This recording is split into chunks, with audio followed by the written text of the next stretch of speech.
Camera കടുവയുടെ മൂക്കിനടുത്തേക്ക് വിട്ട് അതിനെ ഡിസ്ട്രാക്ട് ചെയ്യാം. ആ സമയത്ത് നിങ്ങൾ പോയി അവരെ എടുത്തോടണം.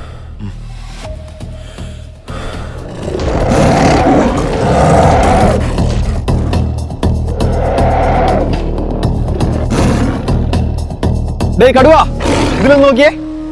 Smile please. യെസ് ഗൈസ്, കടുവ ഇപ്പൊ നമ്മുടെ ക്യാമറ ചേട്ടന്റെ പുറകെയാണ്. വേഗം പോയി ആ പിള്ളേരെ എടുത്തോ.